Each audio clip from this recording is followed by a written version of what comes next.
Hello, this is Igoro, host of the Igoro Show, and you are listening to the Steve and Crypto Show.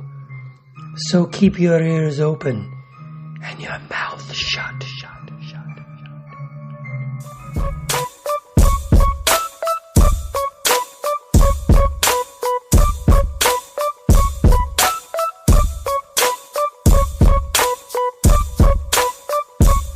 Hey, welcome to the Steve and Crypto Show, presented by thestevestrout.com. I'm Steve. I'm Crypto Zoo. We have reached episode 44. 44, and I don't know. I got nothing.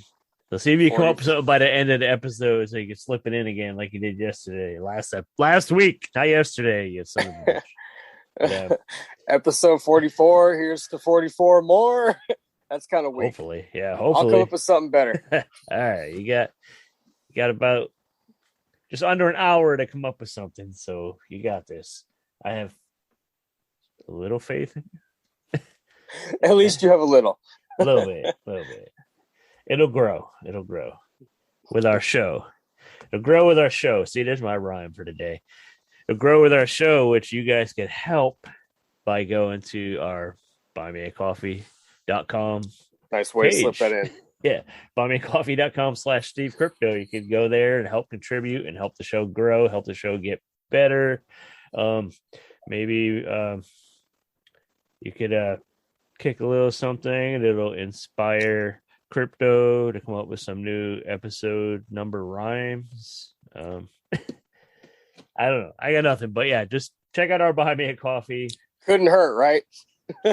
Had to try, right? buymeacoffee.com/Steve Crypto. Every contribution helps the show, helps, like I said, helps us grow. Now I can't stop saying show and grow. I gotta stop. But they help us upgrade. Your contributions will help us buy a new rhyme book for Steve. Hey, my rhymes are fucking on point.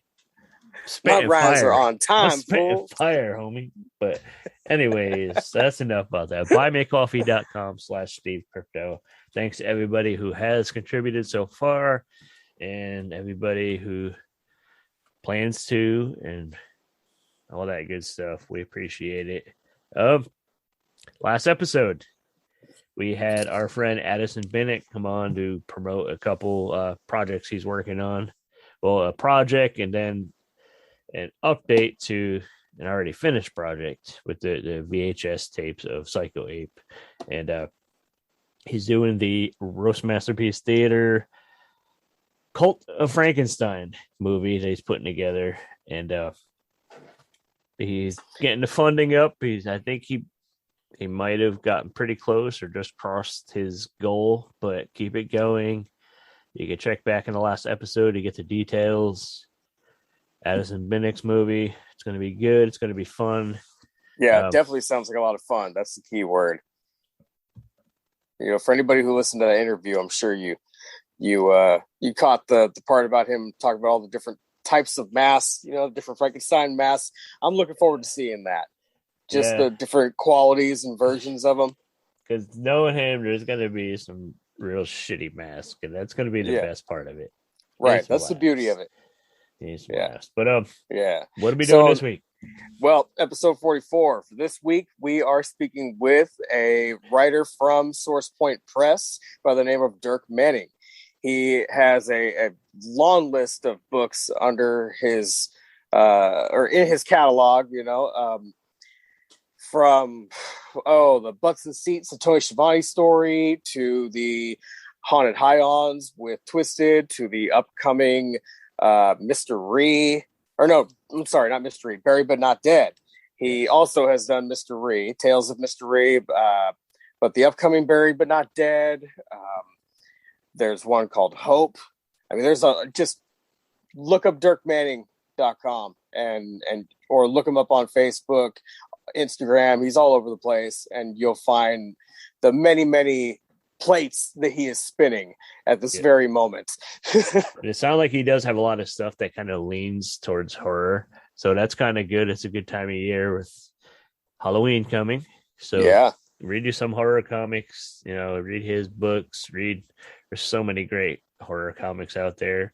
Another fun one to check out is the Elvira meets Vincent Price comic series from Dynamite. Is really fucking cool. That's off to a fun start. I actually got to get to the damn comic shop and get the next issue. I've only read issue 1, so I got to go get that as soon as I can. Definitely.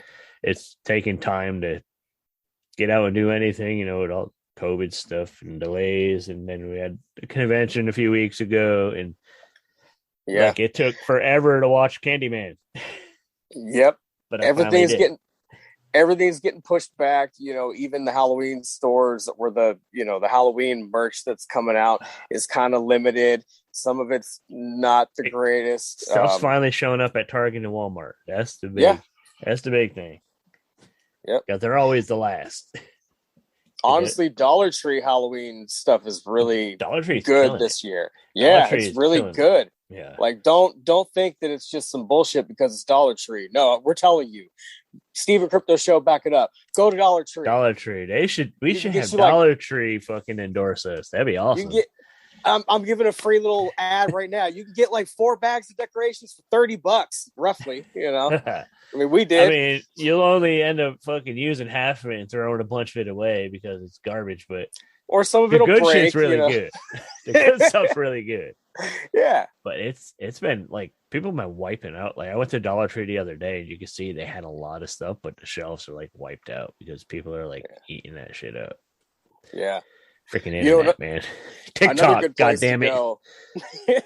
Another good place to go. We don't have them here, but Dollar General, they also have a little bit of Halloween stuff too. So if you're near Dollar General, go check that out. I can spend so much money in one of them. Yeah, like these discount shops are blowing away like the higher end stuff. Like you would think Spirit Halloween would be the place to go, but I finally made it to a Spirit, and maybe it was the shop that I went to. You went to the same one. I'm not going to say where it's at because I don't want to crap on them too much. I mean, I'll crap on them, but I won't say exactly which one I'm crapping on. But if you know where we're from, just the business as a whole is what you're doing. If you know where we're from, it's the closest, the closest Spirit to us. You're not shitting on this location. You're shitting on the whole business. Is that what you're doing? Maybe it's the location. I'm not sure. It could just be the location, but it was bad. It was like, I don't know if they're doing it to all the Spirits, but it was like the windows were like plywooded up, and like this building the space hadn't been used in a long time, and like the floors are all like busted up. Like I almost tripped like 3 times in the store. Oh wow. Things were sparse. I mean, I kind of peeked through the back curtains, saw a ton of boxes and stuff, so they're probably still stocking, so maybe that, but there was nothing there that like walking through there was nothing. Usually it's like I go to Spirit, it's like, oh, I want that, I need that, I want that, and there was like nothing there that I felt like I really needed. Yeah, they've added a few animatronics since the last time I went. I mean, I went opening weekend and then went back a couple weeks later, and so they've added a couple animatronics, maybe a few more costumes, but it's still kind of there was only a few animatronics. Kind of thinned out.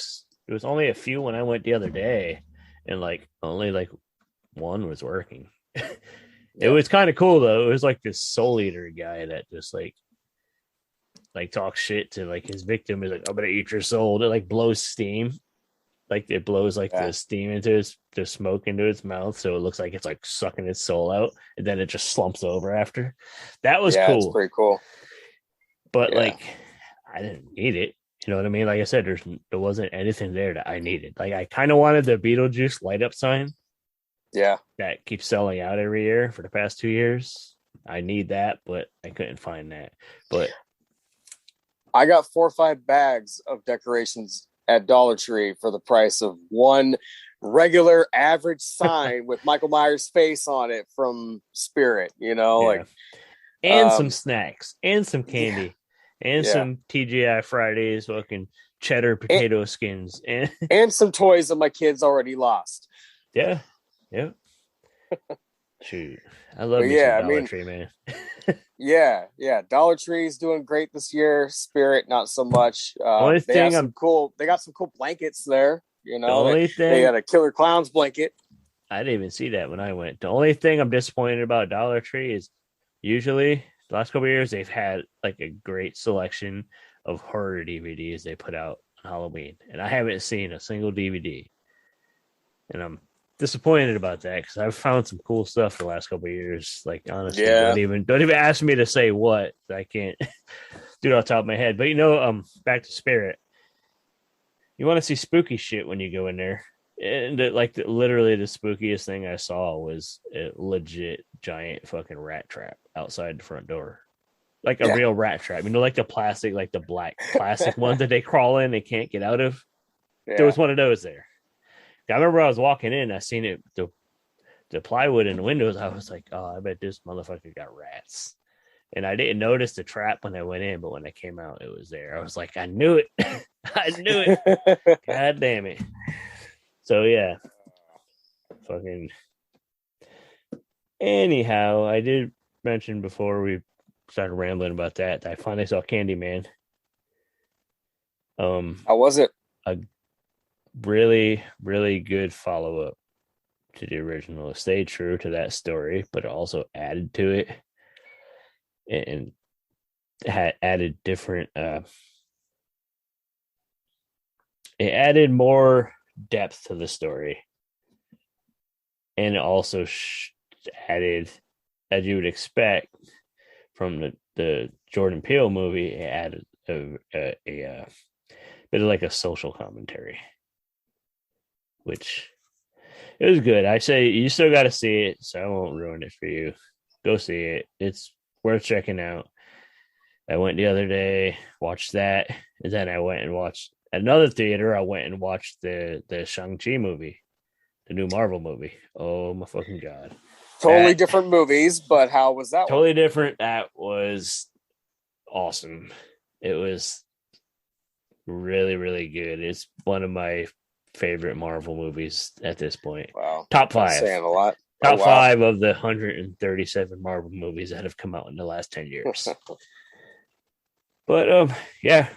Other than that, there's a lot of keep mentioning Halloween. There's a lot of good movie and materials coming out for Halloween to get you hyped. Yeah. I mean, they announced Halloween Kills is going to be coming to Peacock. Yes, it's going to be streaming on Peacock the same day as a theatrical release, which is exciting because after going to the theater the other day, the full theater kind of sketched me out a little bit. So I think I might watch this one at home. And if it sticks around theaters for a few weeks, I might go once it quiets down a little bit and watch it on the big screen. But I'll definitely watch it today. And of course, we'll talk about it. You know this, but before that, if you want to check out a good movie, I think on the 1st of October, if you want one for the whole family to watch, go see the Addams Family animated one. Like, personally, I like the first one. I heard a lot of people say it was dumb and this and that, but that's what I wanted. I need some dumb. I need to laugh at some stupid shit sometimes. Like, people listening to us, they laugh at some of the stuff we say because they're like us. They like stupid shit. Not saying they're stupid, but I'm saying we are, and they laugh at us. We enjoy a good laugh, you know, and sometimes it's some dumb fart jokes that bring them on, and why not? We haven't been making many fart jokes. I know, that's what I was thinking as I just said that, as it just came out of my mouth. Like, well, at least I am acknowledging said fart joke.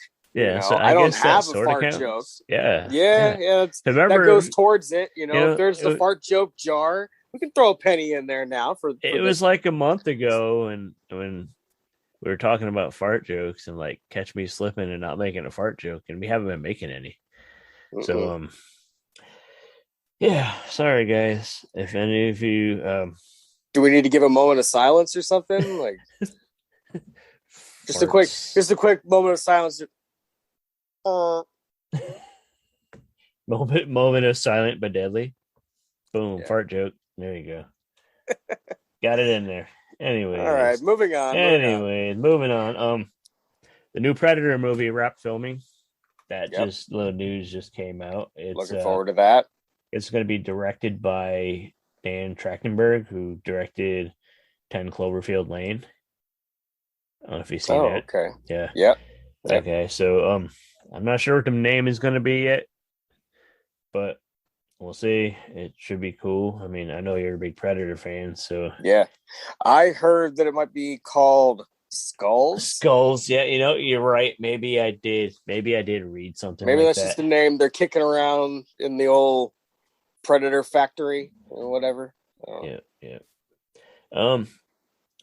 True. Anything with Predator attached to it, I'm gonna check it out. Hear about it. Yeah.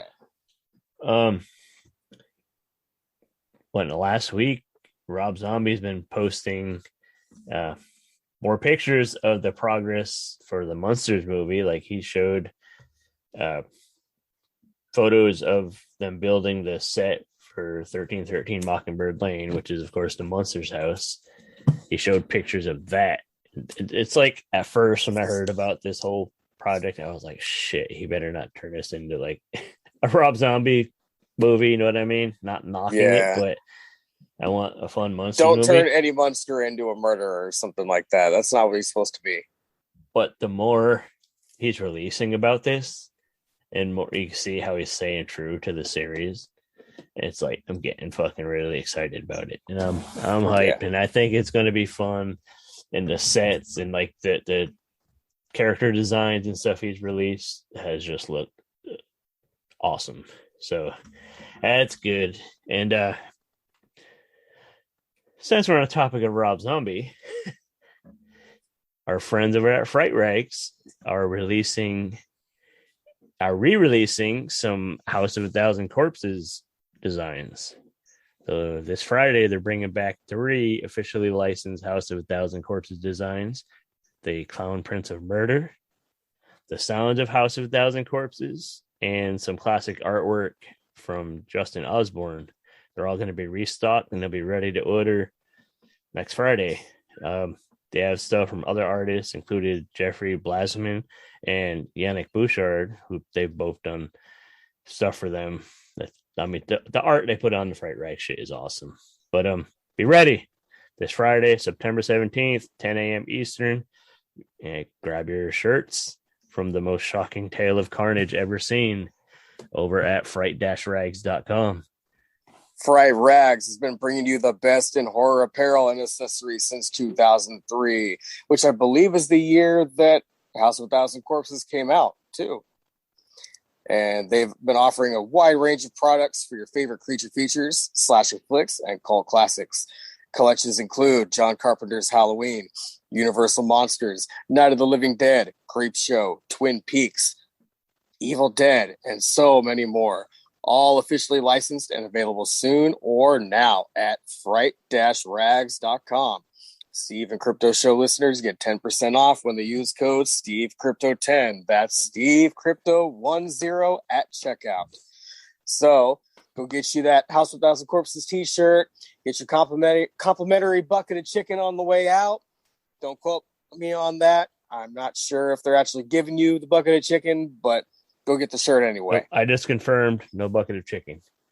And also, you guys keep listening because our discount code is going to change very soon.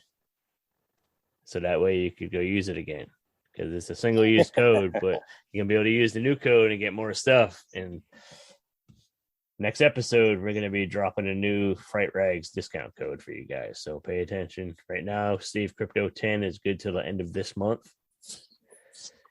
And starting next week, we'll have a new code for you. So get in there, get you some stuff at Fright Rags, get the House of Thousand Corpses stuff.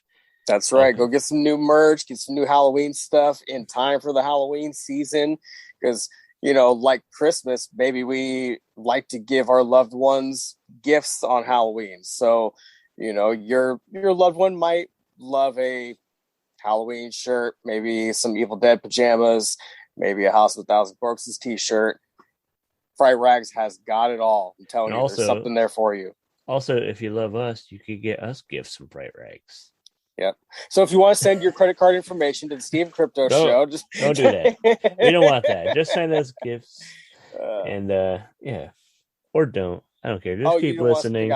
Just keep listening and sharing the show and visiting our friends like Fright Rags and checking out cool streaming services like Fairflix. And speaking of streaming services, get back to movies like we were talking about prior to the Fright Rags bit. Most of the streaming services, Netflix, Hulu, Freeform, Disney Plus, they're all announcing their programming for spooky season for Halloween time. So get on that. Plan your Halloween viewing. Speaking of Halloween viewing, every year I like to watch a horror or Halloween theme or just a fitting movie from October 1st through the 30th. I like to try to watch a different one every day. So shoot me some ideas. Hit me up, social media, at the Steve Strout. Hit up CryptoZoo88. Yep. We watch spooky shit all year round, but this is the month where we really like to get as much in as we can. So, and watch the greats, or watch movies that maybe have slipped past us, things that we, don't even know about. So if you have a gem that you're sitting on out there, you're like, man, these guys need to watch this one. Pass it along, please. There's always, the staples that I'll watch every year. I'll watch Night of the Living Dead every year. I always make sure to watch at least, one of the Halloween movies from the franchise. I like to watch one of the Friday the 13th movies every year. Yeah. I like to make it a point to watch some horror hosted movies. You know what I mean? Like every Saturday night I'll be watching like Svengoolie and stuff like that. I count that towards my quota or whatever you want to call it. But send me ideas. Preferably streaming. Preferably free, or I don't want to pay any more than I'm already paying for my streaming services. So, but again, if you got a streaming service that you want to pass along to us, you can send those passwords. We got to keep trying, right? I mean, he's before the end of the episode, Caleb's gonna have he's just gonna steal your identity. That's just kidding. We're not gonna do that. But no. Send us movie ideas. Yeah. You don't have to send us your credit card info, but you can send us some movie ideas. We'd appreciate it. Yes. What do you say we get to the Dirk Manning interview? Sounds like a plan, Stan. Okay, but just got to mention one thing real quick. We did have some technical difficulties when we were recording this interview with Dirk. So there might be a couple spots where the sound is a little off or conversation kind of jumps from one point to another. But either way, it's a fun conversation. We had a good time chatting with him about his comics, about wrestling, which is something we want to chat about more here. Yeah. Who knows? We might even talk to him again down the road, and Possibly, yeah.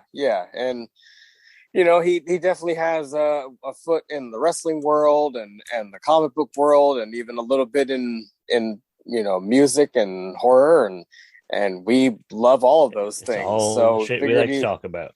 Yeah, so it was kind of a good match talking with Dirk. He was a nice guy, and we had a good chat with him, and hope you guys enjoy listening to it. Check it out. Thanks, guys. Hi, this is Darcy the Mail Girl from The Last Drive-In, and you're listening to the Steve and Crypto Show. Hello, and welcome to the Steve and Crypto Show. Coming to the ring, weighing at none of your damn business, coming from parts unknown, the writer of Nightmare World, Right or Wrong, Hope, Tales of Mr. Ree, Buried But Not Dead, Butts in Seats, Love Stories to Die For, Adventures of Cthulhu and Dastardly Dirk, and the new Haunted High-On series, Tales from the Green Book. It is Dirk Manning. You've been planning that for a while, haven't you? Oh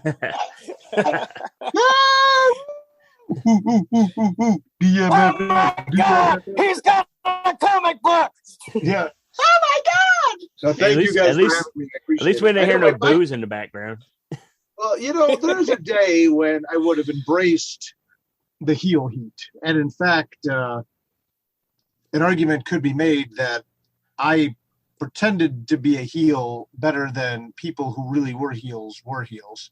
But, I to quote Clint Eastwood in Unforgiven, I ain't like that no more. I will just embrace my true nature as a face, usually. Right. That line is kind of blurred nowadays anyways, so it's like, yeah, and I mean, and we're in a world to choose your own reality.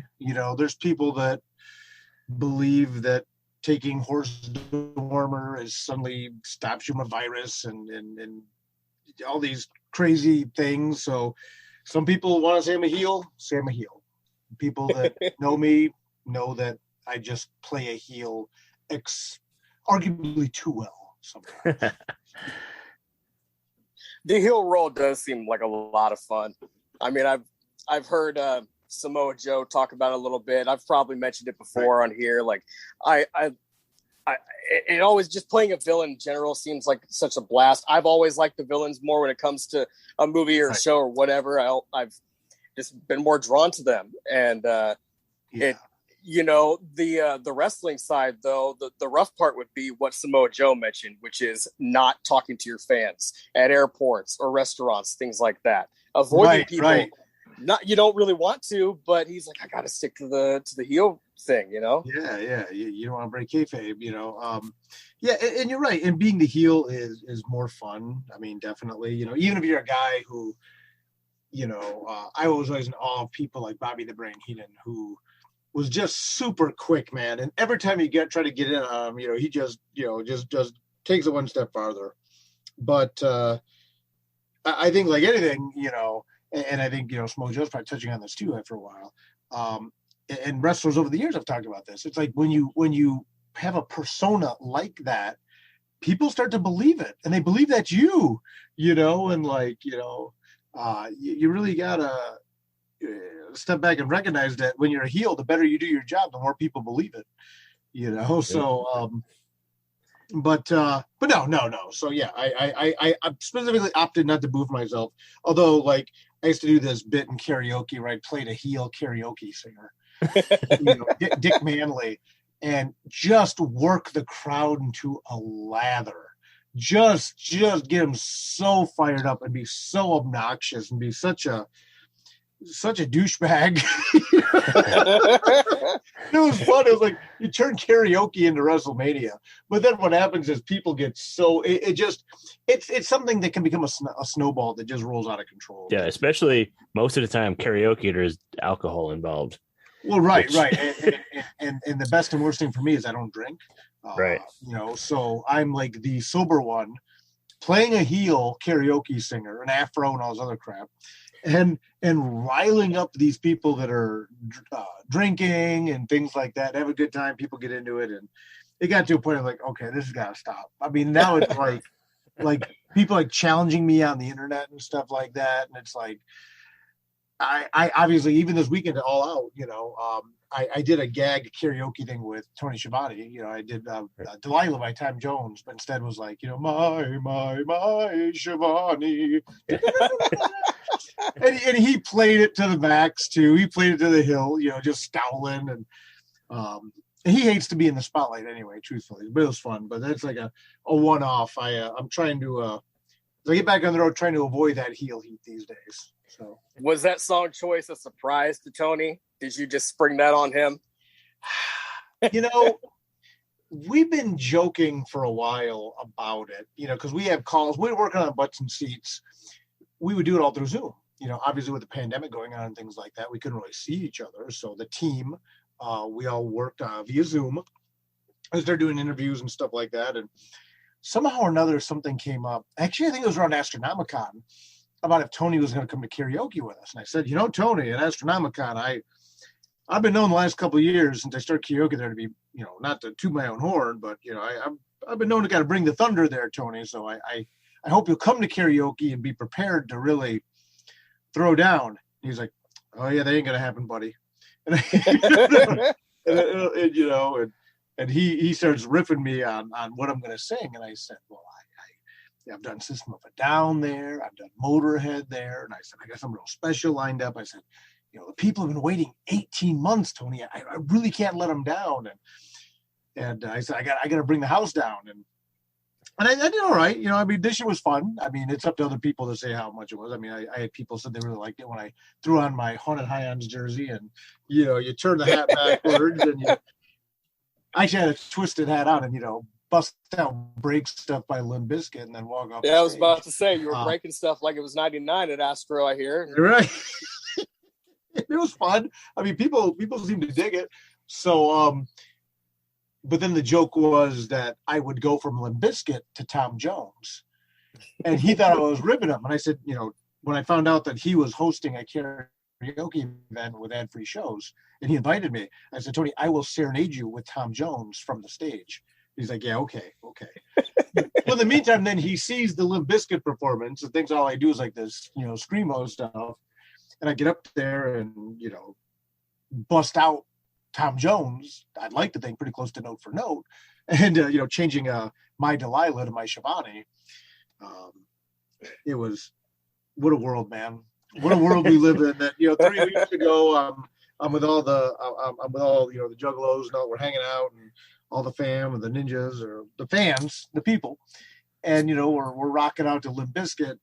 And then a couple of weeks later, I'm in Chicago serenading Tony Schiovane on stage, holding his hand to a room of 250 people who paid to be there. That's funny. I love a good contrast like that, So on the subject of Astronomicon, I just wanted to know, did you have a successful year? I know you've been there pretty much every year, right? Yeah, every year. Mm-hmm. Yeah. So was this one successful? I mean, even with the COVID situation at hand? Yeah.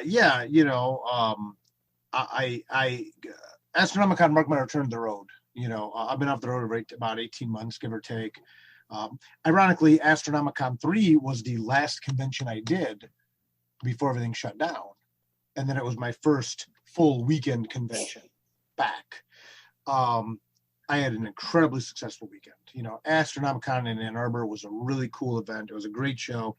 I really wanted to see Corey Taylor as a metal guy. I mean, that was my thing. I was joking with Mike and the crew from M&E. I'm like, because when I'm at a show, I don't leave my table unless I'm at a during hours, unless I'm show hours, unless I'm hosting a panel or filling or emptying my water bottle. Other than that, I'm there. I'm at my table. So I was telling M&E, I was like, whatever you do, you need to come grab me when Corey has a short or a break in the action and take me over to go do my thing and meet him and geek out, get my CD signed and all that. So Corey not showing up was a bummer, and Jason Mewes not being there was a bummer as well. Yeah. But overall, an incredibly successful weekend, an absolutely great show. The preview blind bags we did for Haunted Highlands, Curse of the Green Book went very well. People were very receptive to seeing me. They were very receptive to checking out my other work as well. I couldn't ask for a better return to the road. You really could. The karaoke was fun. The concerts were fun. Getting up at 6 a.m. to do interviews for the news was not fun, but I'll do anything for George. So when he's like, I need someone for the morning thing for the news, like, no problem. He's like, it's at 6 a.m. after, the morning after Attack of the Ninjas. I'm like, I just performed Limp Bizkit last night. I'm a little tired. Yeah. Well, that was 2 nights before, right? It just didn't stop. Okay. Then Attack of the Ninjas was the next night. And I'm like, so basically, I leave the concert and I go right to be interviewed at 6 a.m. I got it, but no, got it. Anything for you, man. But it was good. It was really, really fun. I really couldn't ask for a better return to the road, seeing everybody again. I mean, yeah, we had to be careful and we have to wear masks, but that's the world we live in right now, Yeah. It was a very, very successful weekend. I was really happy. The reception to Curse of the Green Book, that Ghost Art edition we did in the blind bag promotion, went over exceptionally well. I'm excited, man. It's good to be back.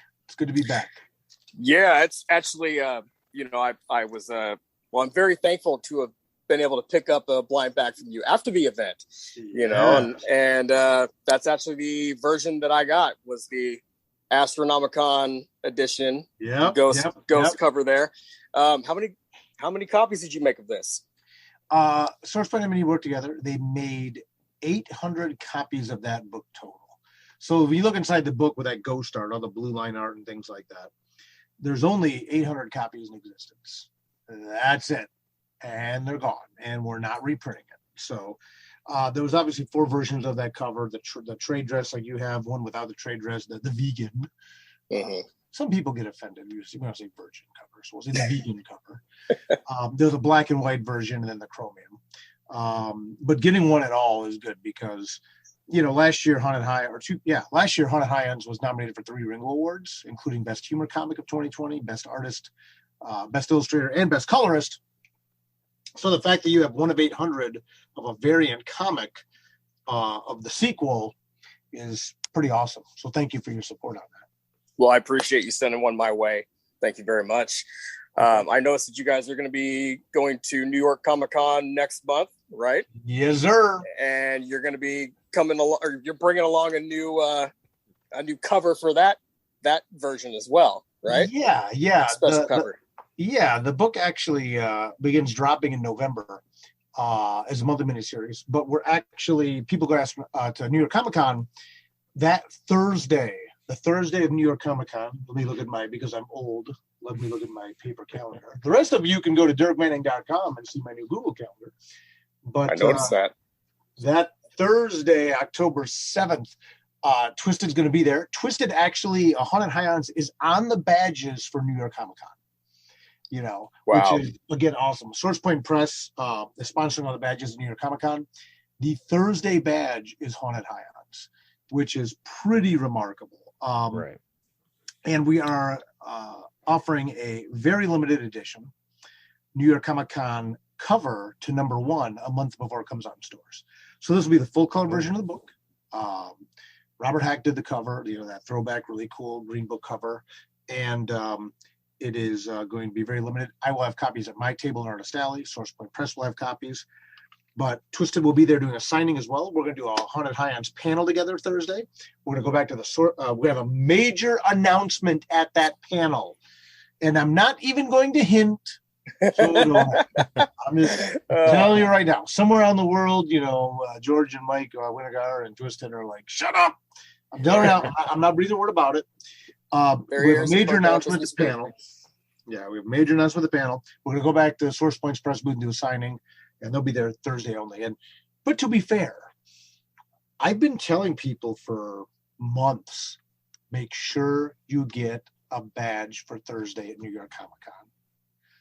Let the record show. I was telling everybody without telling them, get a Thursday badge because Twiztid is on the badge. Right. So when I tell all of you there's a major announcement at New York Comic Con and that panel, make sure you're there because it is a major announcement. It's very big. It's major announcement. That's all I'm gonna say. Has there been any word if any of New York Comic Con is going to be streaming or anything? They do stream some of the panels. That is way beyond my pay grade. If ours will be streamed, right, it would be nice. Yeah, but I can't speak to that. It being New York Comic Con. I mean, there's a lot of.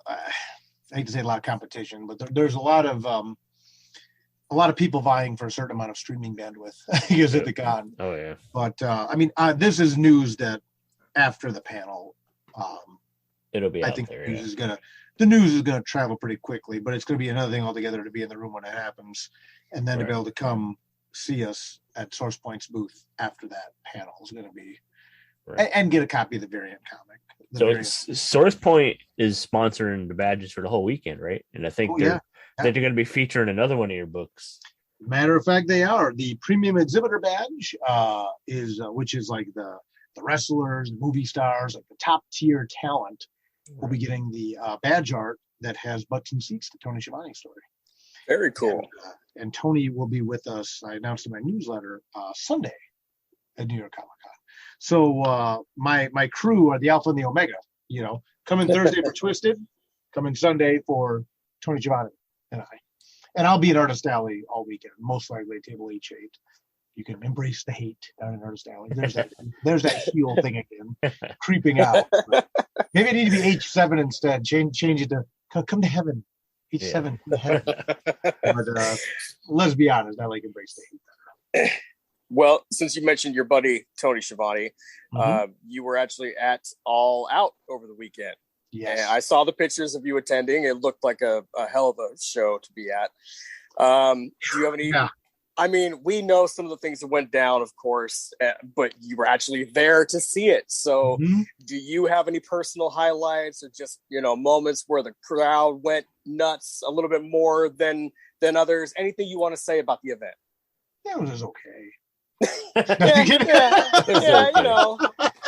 It was incredible. It was the hottest crowd for any live event I've ever been at ever. Concerts, anything. I mean, I was a music journalist for over a decade. I've been to some pretty major concerts, things like that. That crowd was so hot from beginning to end. The first match, Mira comes out and Eddie Kingston blows the roof off the place, and it just never stopped. One of the funniest pops, and I haven't got a chance to go back and watch the streaming version yet, because like when you're live, you don't get to hear the commentary and all that stuff, so you're ordering it then to hear it too, But is when Britt Baker, DMD, she did the Tequila Sunrise, Adam Cole's move. And I was there with Travis McIntyre from Source Point Press. We kind of spent the weekend together, hanging out, moving books at the Fan Fest. And I looked at him and I kind of slapped him on the shoulder. I go, Adam Cole, baby. That was her sign. She's coming up. And the crowd really kind of popped for it in a way that was like, they knew. They knew what she was doing. When she busts out that flipping pile driver, people knew what was going on. So then at the end of the show, when Adam Cole came out, obviously people expected Daniel Bryan. There's even at least, I don't know if it comes through on the television, those little yes, yes, yes at the end when they were beating up Christian. And when Adam Cole comes out, I mean, the crowd was way into it, but it wasn't what anybody expected. And I told Travis, I'm like, double swerve, man. Double swerve, here it comes. Adam Cole heels out, rejoins the Elite. And then Daniel Bryan coming out, and again, the place explodes. But the place exploded to CM Punk coming back, that great match there. Like I said, Eddie Kingston blew the roof off just everything, top to bottom, just amazing. Lucha Brothers, who I've loved since Lucha Underground. Oh yeah. Spoilers, sorry for people that haven't watched pay-per-view yet, but winning the tag team belts, their entrance and when they came out, and how masterfully the Young Bucks sucked the air out of the room towards the end of the match, when it was like, oh God, they're going to go over again. And let's be real, we're all a bunch of smarks. They're going to put themselves over again. They're going to book themselves to win. Yeah. And they were just murdering the Lucha Brothers at the end there and just taking the air out of the room. And then for the Lucha Brothers to rally back. And I'll give credit to Travis on this one. I said, man, I don't know. And he goes, match ain't over. And I go, what do you mean? And he goes, they haven't gone to the top of the cage yet. Because I pointed out at the beginning, I said, look at the way the cage is set up. It's more of a flat across the top to walk across easier. And he goes, they haven't gone to the top of the cage yet. It's not over. So then when Phoenix gets up there and does the big spot and brings about the close of the match, again, I mean, the place blew up, man. It was incredible. And public thanks to Tony Schiavone for helping, lift the garage door in the back open long enough for me to like slide underneath and then pull Travis in with me. But and then we got our ice cream bars too. So the ice cream bars was the other big highlight. So ice cream bars and the energy. There you go. Yes, sir. I mean, everybody loves ice cream. So that's that all the news I read and stuff out of that have been getting me kind of hyped. Like we're both old wrestling fans, but I've kind of, before AEW started, I was just tired of the stuff that like WWE was putting out. Sure. And it kind of just turned me off of wrestling for a while. So it's been hard for me to like, I love Chris Jericho and I was like, oh, he's going to AEW, but it was just like, I didn't have it in me to jump in and start watching. Right. But I've been watching all this build up and all this news and like Punk coming back and Daniel Bryan jumping over there. And Brian Danielson, sorry. Right. You're right. Sorry, Brian Danielson. You're right. Yeah, we got to reprogram ourselves. Yeah, it's tricky. And I keep wanting to say like Ruby Riott, but obviously she's not. Yeah, Ruby Soho. Yeah. Again, the place blew wide open for her too. Yeah. I think she's one of the biggest performers that WWE wasted. Yeah, a lot of people I think share that opinion, and I'll tell you one of the things that was so incredible was, again, she wins the pay-per-view, or with a pay-per-view, wins the Battle Royal, and if you look, and they've since shown this on the internet too, Twitter is usually a hellhole, but this was really nice. They were showing the gif on Twitter. She wins the match and she grabs the ref and just joins. She goes, "Hi, Brian." And they hug each other because they knew each other back in Chikara back in the day. And now they're on this main stage, and it's like, AEW is one of the things it's doing right now is it's making people feel good about wrestling again. Yeah. And I understand people make these comparisons to 1990s WCW. Oh, they're getting all these guys in the promotion and what's going to happen? And they start putting out over those guys all over, I've had the extreme privilege to meet Tony Khan for a few minutes. It was quick. Right. But we did talk, and we talked about the Kickstarter, and we, just talking to him for a minute in person. And he is such a nice, vibrant, positive, happy guy.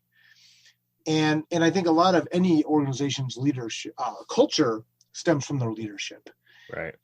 And obviously there's a lot of big personalities in play in AEW and your executive people up there. And there's a lot of ego in wrestling. There's a lot of ego in everything. But Tony Khan was everything you hear about him being such a nice guy, it's the kind of nice you can't fake. He's just a vibrant, happy, positive. You just feel better talking to him, And I think that's permeating to a lot of the talent. And it's permeating to the fans. It's okay to be a fan of the thing you create. You guys can. I know we're not on video on what people are hearing now, but you guys can see my office right now. My office is surrounded. I'm surrounded by comic books. I'm a fan of comics, and it's okay. It's okay to be a fan of what you're creating. You don't have to be above it. So I'm really excited about the future, and I'm excited about hopefully a lot of the established guys coming in, having the professional integrity and maturity to work with some of these younger guys and start putting them over and helping grow the industry and grow the longevity of the industry and giving us alternatives to the monopoly that we've had for a while now. That's what I've seen from, watching from the outside, which after seeing the news of this last weekend, I'm going to jump back in. I need to see what's going on there. But after seeing, people compare it to the WCW days when they brought in all these established guys, they're doing that here, but like you said, they are working with these younger talents and putting them over and developing them, which you didn't see back then. Yeah, those guys came in and just took over. Right, and it's early, obviously, but I'm hoping that's what we're going to see. Did CM Punk go over Darby Allin? Of course. It's in Chicago, his first match back in 7 freaking years. Right. But Darby's a guy that can absorb the loss too, and just being in the ring with Punk for this match is the win. And look good, yeah. And look great. Yeah. Darby looked great. And make no mistake, Darby was a big part of why that match was so good. And anybody that loves wrestling can see that. Darby took some ridiculous bumps, did some incredible spots, had a great match. I dare say Darby even protected Punk a little bit here and there. But that's been fine. A while. Yeah, it's been a while. Yeah. And I'm not out to see anybody get killed. I want to be entertained. Right. And thanks to the end of the match, I got to say the next time he comes out, he's probably going to get a lot of respect from the crowd. Absolutely. Yeah. Absolutely. Even with taking a loss, he's still going to get a lot of respect, and they're going to love him.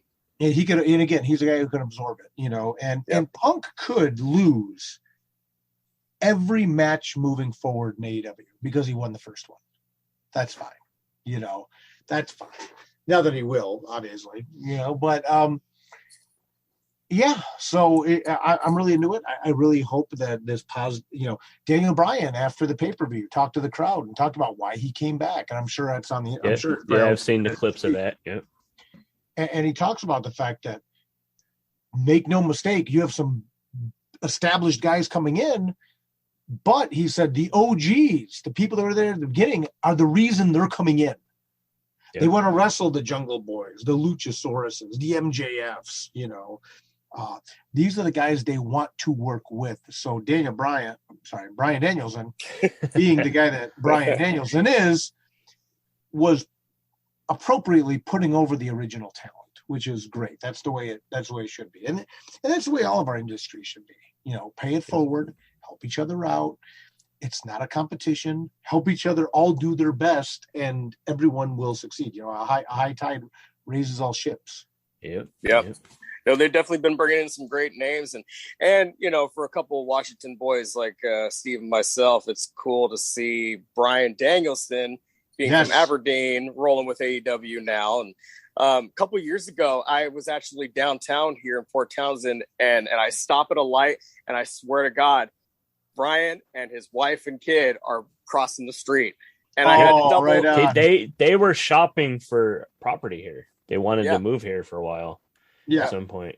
I had to double take and look at them. I almost just poked my head out like yes, but I didn't want to be that guy at the time. Right. They're off the clock. Let them be off the clock. Yeah. Not to take the attention off of our guests. Since we're talking about the wrestling stuff, we mentioned butts and seats. How did this come together? How did the relationship happen with Schiavone? Oh my gosh! I mean, it's a long story, but the short version is Mike Dawkins, who's online known as the Gimmick Attorney. He's a guy that's actually working with many of the wrestlers now and helping them copyright and trademark their gimmicks. He knew Tony. He knew me, and he knew Tony was a big comic book fan from shows like C2E2, and said, "Hey, why don't you?" He goes, "Do you have any interest in making a comic book of your life?" And Tony loves comics and goes, "Yeah, I'd be willing to have that conversation." And from there, Mike reached out to me, connected the two of us. I think the original plan was for us to connect to C2E2, which didn't work out. Figured naturally the first time in the history of the show I missed a show. I had a family thing I had to deal with. My grandfather was very ill. I couldn't make it to the show. And then that ended up being the last show, the last in-person event, for 18 months. So we started connecting on Zoom. We got together. We had a preliminary meeting on Zoom. Tony and I really hit it off. So we started talking about what a book would look like. I brought in Drina Joe as editor. I wanted someone that could help control all those meatheads, and she's fantastic. She's also the editor on Haunted Highons and several other books for Source Point. Felix the Cat that just got announced, and a bunch of other ones. So I knew we needed a good, strong editor. And then we set the format of the book with 10 chapters with 10 different artists, which harkens back to my Nightmare World days of doing that anthology style. And we put the book together on Zoom for about a year. A lot of Zoom meetings, fun meetings. We had a great time talking to Tony, doing these stories. And he'd tell the story, and I would write the script, and then we would get back to him and give it to Drina, and she'd edit it, he'd edit it, she'd edit it again, give it to the artist, give back Tony. We'd all go over it. But these Zoom calls were me, Tony, Mike Dawkins, Drina Joe, Dave Silva were usually our crew. And every couple of weeks we'd get together in Zoom and put together this whole book about Tony Schiavone's life in wrestling. When we launched the Kickstarter blew up bigger than any of us imagined. Oh, yeah. And I'm a guy that has a few Kickstarters under my belt, mind you.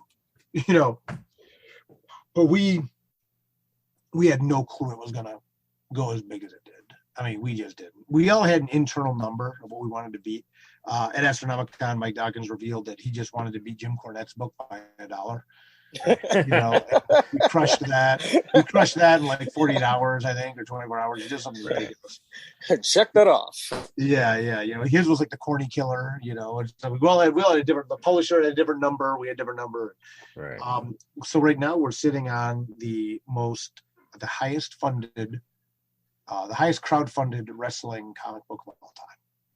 Wow. Very cool. Very That's cool. great. Yeah, Congratulations. I think kind of merging those audiences too kind of probably helped push big time, because Schiavone is, legend. And then, put that wrestling fan base along with the comic, and it just worked. And Tony's a huge comic fan. Yeah. He'll go to a comic convention and spend more money than he makes. Well, Right. Comic-Con, that's been the joke. That's like, he's going to, we need to make sure we come support Tony on Sunday because he's going to be in debt. By being there Thursday, Friday, Saturday, spending all his money, he walks out with bags and bags of stuff. He's Somebody's got to buy him lunch while he's there. Like, I can see him, like, he has a signing scheduled or something, and I'm like, where's Tony at? And he's off shopping. Oh, no. See, he's a consummate professional. He'll be there for the panel for the signing. Oh, yeah. Every other waking moment, he'll be gone. Yeah.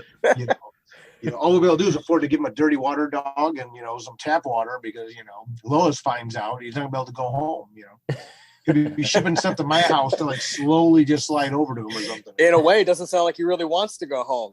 He just wants to walk around there. They just stay at Comic-Con, right? Yeah. Yeah, so we're excited. But that's how the book came together. It's people that are listening to this now that weren't aware of the book, Butts and Seats, the Tony Schiovane Story. You can now pre-order it in previews through Diamond. And if you go to your local comic shop, ask them to order it for you now. They will have it in the store for you the day of release in November. Perfect. Very cool. Definitely going to grab me a copy. Yeah, same here. Yeah, pre-order it now. Pre-order now, and you'll have it the day it comes out in November. So, you got ties with the wrestling crowd, and then you're over here on this side with the Demented duo.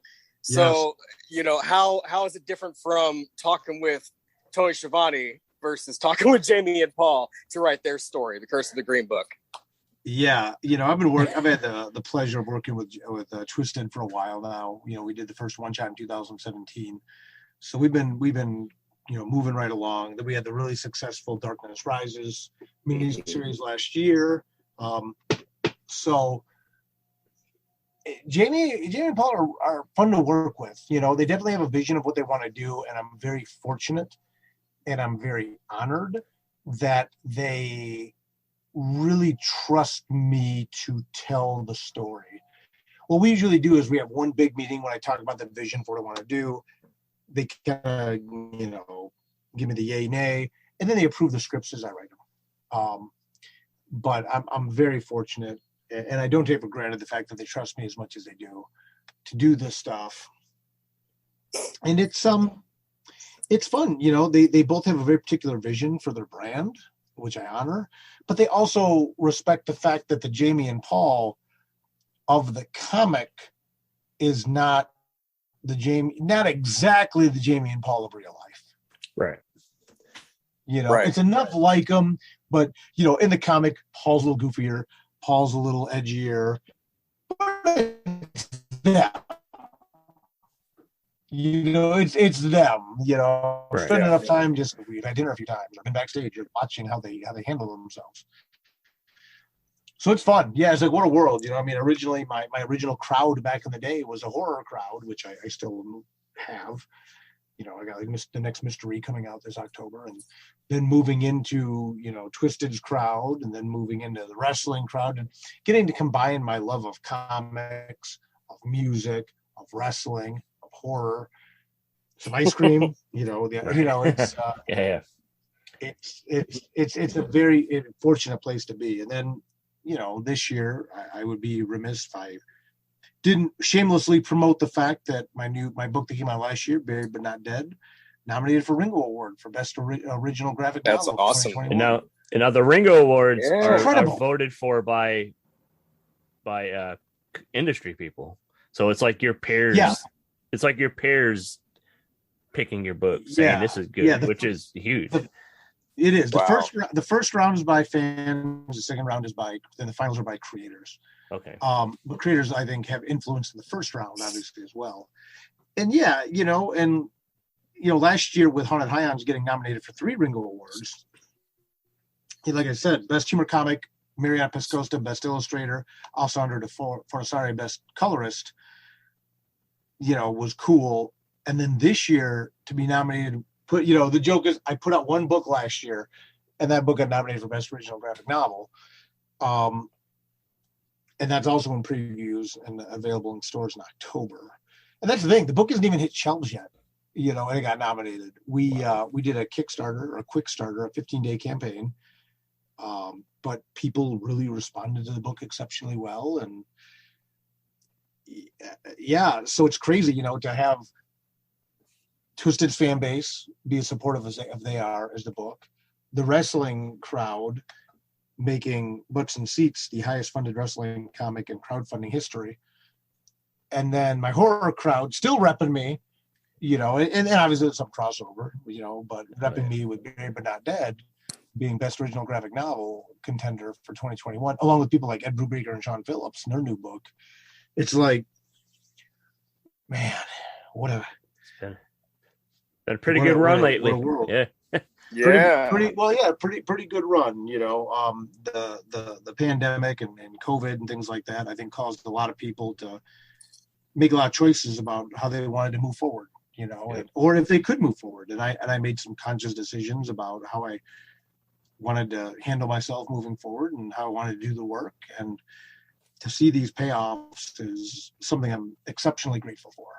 You know, exceptionally grateful for. So. Right. It's cool. It's awesome. It's just really cool, man. Right. Yeah, you know, as picky as people can be sometimes, and you know, the minimal time that we have to read and whatnot with our busy days, I bet it feels really good to you just to see so many people, so many eyes on many different projects that you're doing at this time. So you know, congratulations for that. Thank you. And I'm excited about the stuff coming out too. You know, I mean, one of the things the pandemic did was caused a lot of things to get kind of put on hold. So, you know, like I said earlier, we got the Tales of Mystery Volume 5 is going to be on Kickstarter in October.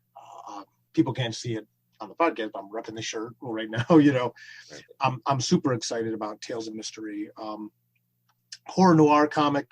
If I had to write one series for the rest of my life, no offense to Tony Schiovane, no offense to Twiztid, it would be Tales of Mystery. That is my if I had to put my chip down on the book, you know, that's my franchise book. With Volume 5, this will be the longest running series I've ever written. And we're doing a compendium or an omnibus of the first 4 volumes so people can jump in new at a really affordable price. And then we got Cthulhu Jr. coming out. We got Hope 2 coming out. We got some other mystery projects coming out.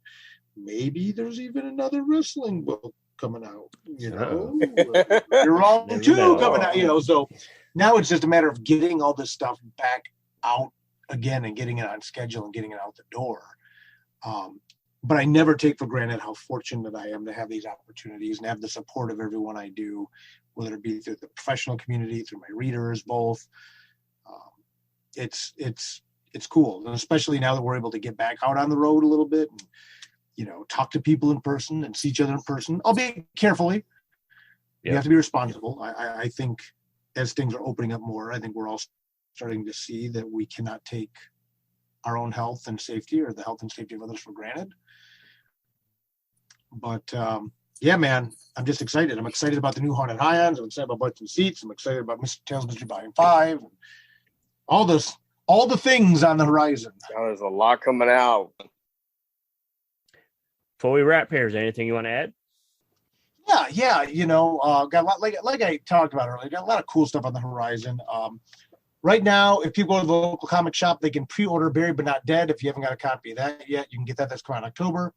The first issue of 4 of Haunted Highlands, Curse of the Green Book, comes out in November. Butts and Seats, the Tony Schiovane story, comes out in November. Those are all from Source Point Press.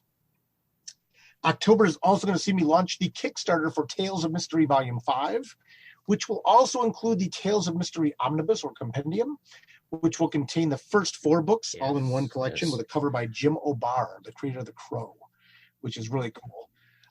That's cool. I'm losing my mind on that. And on that campaign, I am doing something on a comic book Kickstarter that has never been done before. I was like, I think I was one of the OGs of comic book crowdfunding and things like that. I was really there at the ground floor of it. And sometimes you have to kind of reestablish yourself and remind people that what you can do. So I'm really excited. I'm really hoping people get behind this thing that we're doing, that me and Austin McKinley, the illustrator, we're offering something in this Kickstarter that has never been offered in any comic book Kickstarter, to my knowledge, ever. Brand new. So that's cool. After that, and the other thing, again, what I could say is if people go to dirkmanning.com, they can sign up for my newsletter, my monthly newsletter. I send a newsletter once a month. Dirkmanning.com also has my convention appearances. And on there, including in December, I am coming back to Emerald City Comic Con. Yeah. So, yes, yes. I may have a special guest with me. We'll see. Yeah, Well, so stay tuned. We're only a couple hours away from there, so we might have to come and see you. I recognize it's December, but I would highly recommend it. And it's going to be a fantastic time.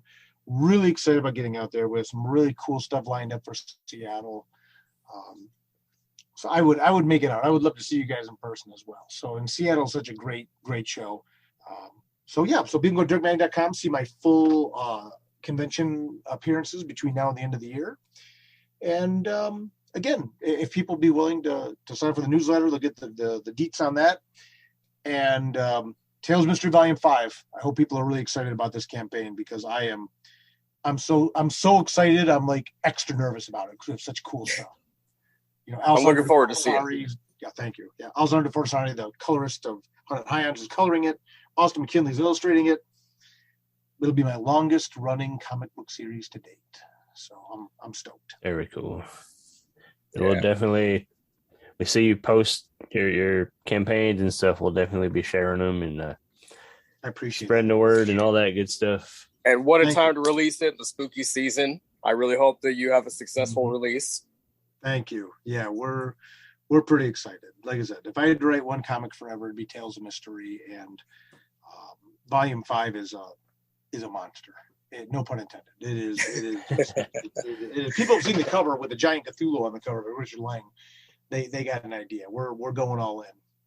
Nice. We're all out. Awesome. If you go full circle. Man, full circle. Well, we could talk with you all night, Dirk. We really appreciate you being here. Really, thank you for coming on the Steve and Crypto Show and giving us some of your time. So, please, everybody listening, go check out dirkmanning.com. Go see what he's got coming out. I guarantee you, out of all the stories he's put out, there's got to be something for you. That's the plan. And people can find me on just about all social media at Dirk Manning as well. But thank you guys for having me on. I most sincerely hope I get to see you in December. So stay in touch. And definitely, there's some really good ice cream in Seattle. There's definitely.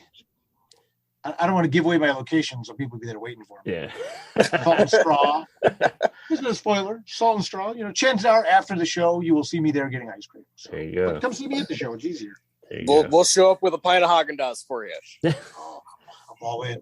There you go. Bring three spoons, some bowls. We'll chop that up, man. It'll be good. Go. Party. Cool, man. Well, hey, thank you. All right. Come back again when you want to promote something. Our doors are always we'd love to have open you back. you. I appreciate it. Let me know, and we'll hook it up. And again, thank you guys for having me on. Thank you all of you for listening, and we'll talk soon. Cool. Thanks. Thank you. Hey, this is Dr. Gangrene. You're watching the Steve. No, you're not. You're listening to the Steve and Crypto Show right here on whatever network you're on. I don't know what you're on. Don't ask me. I can't see what you're doing, but keep listening and tune in next week for more cool content on the Steve and Crypto Show. Hey, we're back. Thanks to Dirk Manning for joining us on the show. As always, thank you guys for listening, and be sure to go visit our friends at fright-rags.com.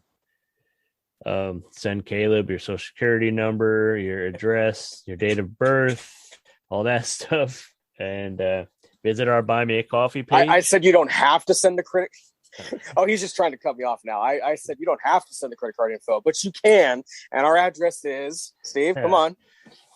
We don't have one. Just kidding. Sorry, guys. P.O. Box anything? No. Nah.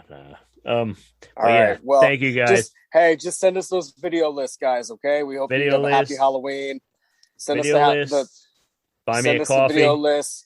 Show us what you guys are picking up in the Halloween stores out there. Show us the decorations you're getting, your costumes, your props, all that stuff. We just love Halloween, as we assume if you're listening to our show, you probably do too. So happy Halloween in advance. Happy hunting.